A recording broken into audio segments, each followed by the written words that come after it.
What is real worship?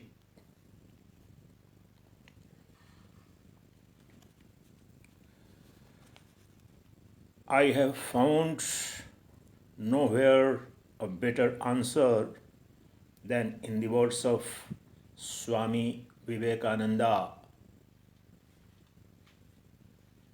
in a public lecture at famous Rameshwaram temple.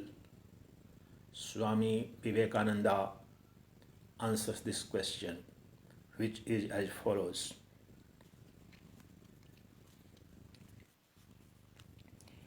It is in it is in love that religion exists and not in ceremony. In the pure and sincere love in the heart. Unless the mind is pure in body and mind, his coming into a temple and worshipping Shiva is useless. The prayers of those that are pure in mind and body will be answered by Shiva, and those that are impure and yet try to teach religion to others will fail in the end. External worship is only a symbol of internal worship, but internal worship and purity are the real things. Without them, external worship would be of no avail. Therefore, you must all try to remember this. People have become so degraded in this Kali Yuga that they think they can do anything and then they can go to a holy place and their sins will be forgiven. If a man goes with an impure mind into a temple, he adds to the sins that he had already and goes home a worse man than when he left it. Tirtha, the place of pilgrimage, is a place which is full of holy things and holy men. But if holy people live in a certain place, and if there is no temple there, even that is a tirtha. If unholy people live in a place where there may be 100 temples, the tirtha has vanished from that place. And it is most difficult to live in a tirtha, for if sin is committed in any ordinary place, it can easily be removed. But sin committed in a tirtha cannot be removed. This is the gist of all worship, to be pure and to do good to others. He who sees Shiva in the poor, in the weak, and in the diseased really worships Shiva. And if he sees Shiva only in the image, his worship is but preliminary. He who has served and helped one poor man, seeing Shiva in him, without thinking of his caste, creed or race or anything, with him Shiva is more pleased than with the man who sees him only in temples. A rich man had a garden and 2 gardeners. One of these gardeners was very lazy and did not work. But when the owner came to the garden, the lazy man would get up and fold his arms and say, "How beautiful is the face of my master," and dance before him.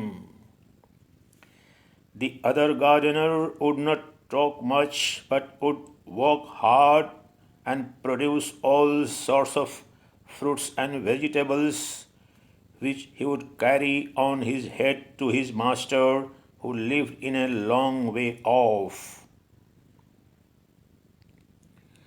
Of these two gardeners, which would be the more beloved of his master? Shiva is that master, and this world is his garden, and there are two sorts of gardeners here. The one who is lazy, hypocritical, and does nothing, only talking about Shiva's beautiful eyes and nose and other features. And the other who is taking care of Shiva's children, all those that are poor and weak, all animals, and all his creation. Which of these would be the more beloved of Shiva? Certainly, he that serves his children. He who wants to serve the father must serve the children first. He who wants to serve Shiva must serve his children, must serve all creatures in this world first. It is said in the Shastras that those who serve the servants of God are his greatest servants. So you will bear this in mind. Let me tell you again that you must be pure and help anyone who comes to you as much as lies in your power. And this is good karma.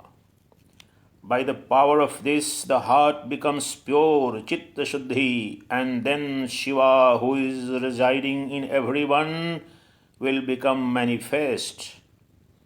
He is always in the heart of everyone. If there is dirt and dust on a mirror, we cannot see our image. So ignorance and wickedness are the dirt and dust that are on the mirror of our hearts. Selfishness is the chief sin, thinking of ourselves first. He who thinks, I will eat first, I will have more money than others, I will possess everything. He who thinks, I will get to heaven before others, I will get mukti before others, is a selfish man. The unselfish man says, I will be last. I don't care to go to heaven. I will even go to hell if by doing so I can help my brothers. This unselfishness is the test of religion. This unselfishness is the test of religion. He who has more of this unselfishness is more spiritual and nearer to Shiva. Whether he is learned or ignorant, he is nearer to Shiva than anybody else, whether he knows it or not. If a man is selfish, even thought he has visited all the temples, and if a man is selfish, even though he has visited all the temples, seen all the places of pilgrimage, and painted himself like a leopard, he is still further off from Shiva.